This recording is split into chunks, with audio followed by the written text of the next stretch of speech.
the Kingdom versus the Super Fam. It's Onic PH versus RRQ. Did I just see Papara Supermassive players celebrating with the Sonics there in the building? They were there. They were there. They're supporting clearly Onic Philippine fans as well here. And this is the advantage you have when you have the Jawhead, man. The Hayabusa, who should lose out in clear speed, isn't a loss anymore. Like, you actually clear faster with the help of the Jawhead. He's a great leasher. Brusco keeping tabs on Edok. Mano y mano. But this does open up the Little Wanderer, because look, Sutsujin knows that King Kong's a little slower, so he's like, hey, I'm gonna get this first.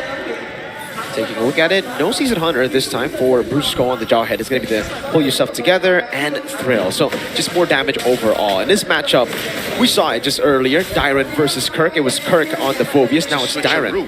It's a switcheroo. Let's see who has more impact on the Phoveus and the Hylos, right? Because game one, it was definitely the Phoveus winning. How about this gold lane matchup, the Granger versus the Claude?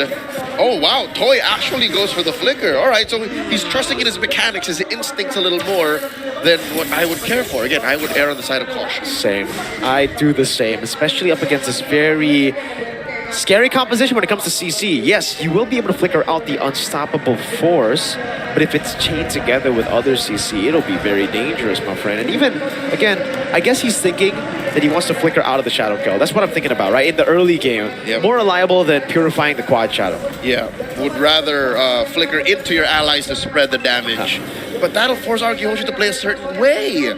Now, talking about lane the lane, the way this game has gone, it's relatively slow, 2 minutes in, no action just yet.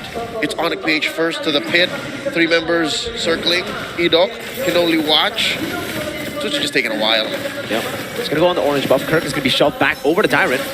He's not interested though. Gets stunned up. Rin's in the back all alone. Pops in the Crimson Beacon. Will be engaged on by King Kong. Rin's still able to survive now. Sutsujin jumps into the back. Doesn't have. Oh, electrifying beats. And to Sin, Rins was able to pick him up back to the electrifying beats. Oh, all the way in the center of the map. They collapse onto Onic. 2 down already. Kirk and King Kong. It's all Kingdom, baby. Uh-oh, that ejector might have just played into his demise. Brusco, oh, taken down, but Super Prince gets a double with that yin-yang reaction. A smooth operator, the Monster Mage is, but he could not take out the key members of RQ Hoshi to slow down the turtle take. The Kingdom take the first major neutral.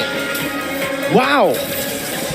It looked so one-sided, and then Super Prince said, nah, I'm going to get a few trades in. An instant double as he just waited in the bush for that ambush. But again, we have to acknowledge the fact that when you have to play in the paint, when it's all in AoE, just these little skirmishes, RQ Hoshi are at an advantage. Even when eventually Toy joins, Onic PH don't want to fight like that.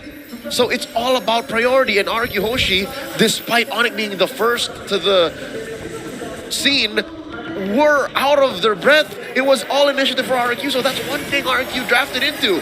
We just have to consider how they use that for the gold lane. What a bait, though, again, for Ritz. He Crimson Beacon very early. Hold up, another shove over to Kirk. All inning onto the horse. Revitalize used up, brought back again. The horse stays alive. Kirk refuses to take that lion down. So far, RQ Hoshi are putting the pressure where it's necessary. Again, they know that they have a lead. 500 leading up to more at 4 minutes. How does Onic PH thread the needle here? How do they say, hey, we have to win somewhere, and where is that besides the gold lane? I don't think they're in any rush. They can wait for, again, the mid-game. Later on, King Kong will hit his power spike. I think everybody will hit their power spike, and then they could utilize the diversion to create an angle of an attack up against RRQ, because right now it does seem like this front to back for RRQ is a bit too strong. They have so much CC that they can chain together, and it works. The synergy is great. Edok gets an implosion. You get demonic force procs on everybody, and then you just see Dyron start jumping. Yep, it's an angle that none from RQ could expect. That's the only way Onic wins from the early to mid before them power spikes. Turtle spawning here, lower quarter of the map, 10 seconds. Onic PH, how do they approach this? It seems like they're sending their roamers over there already. Check in. All right, Super just repositioning. Turtle's up. Turtle number 2 spawning in the game this time. RQ with the control over it. Dyron would go for the shove. Shoulder bash over Brusco.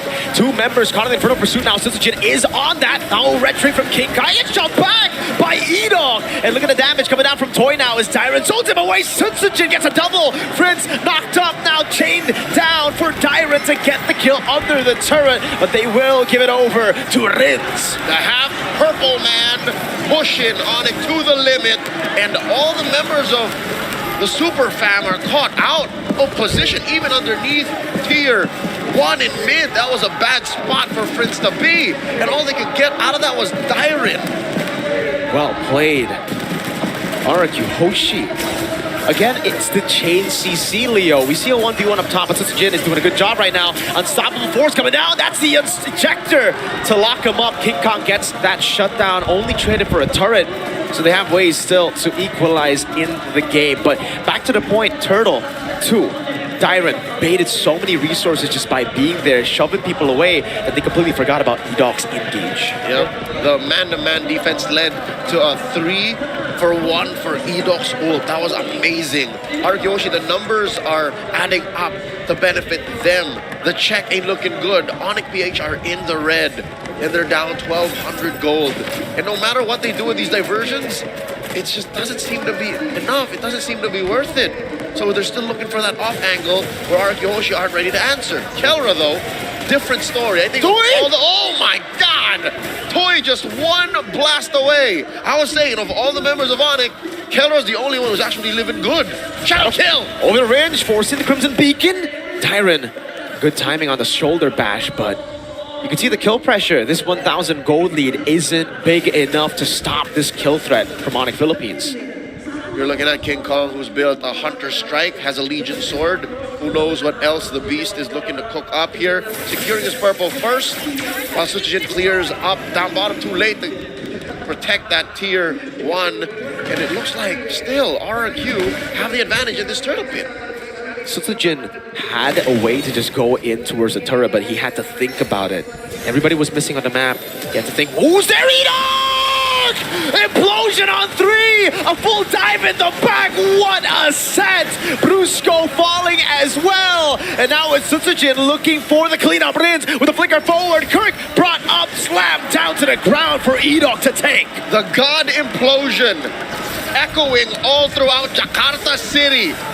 You could watch that over and over again. It would be just as beautiful as the first time you saw it. RQ Hoshi converting to a tier 1 in mid and a turtle. How do you come back from that?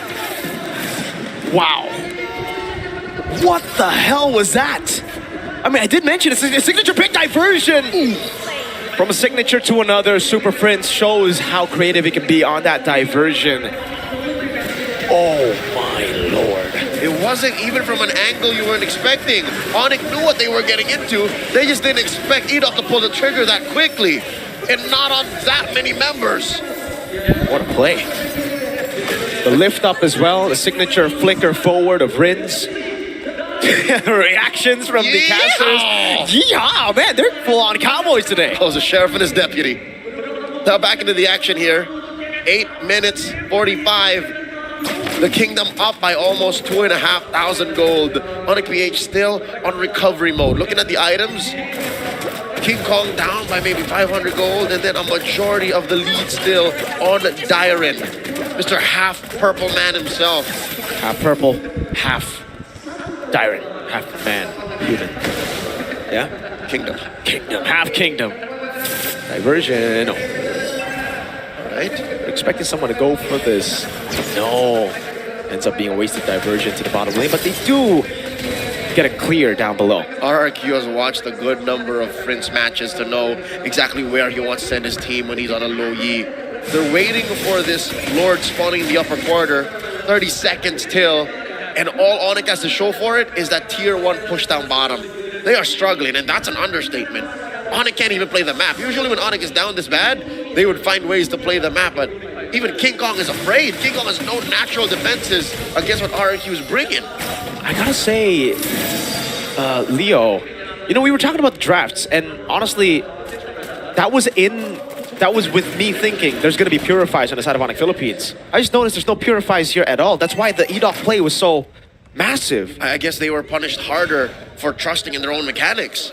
Again, who would flicker that close, right? Yeah. And without seeing the fight fully, would pull the trigger that quickly. So again, Onic PH may have overestimated themselves, underestimated really the mechanics of this MDL-centric squad, the new gen kingdom. Kirk's going for the chase, but will just be guided back by Rins. Look at Toy. Half HP on the Lord again. Darren walking up again over to Kirk. Able to find Brusco in the bush. Rins with the Crimson Beacon. Sony Super Prince away. Sunsujin gets rid of the Lord. Enoch again finding another! My goodness gracious! And now they're all just falling under that damage. King Kong, he's going to be lifted up just in a bit. Rins looking for the angle. Won't be able to do so as Kelra is able to provide cover. 3 for 1, an amazing exchange. As soon as you saw the Lord fall, you should have backed off, but still RQ Hoshi make Onic PH taste the wrath of Edoc's Tigreal. Once more a big ticket ult, causing the map to turn red. Lord marching down bottom, a big chubby wave up top. This has a RQ Hoshi written all over it. Edoc, you mad man. 2 sets in a row.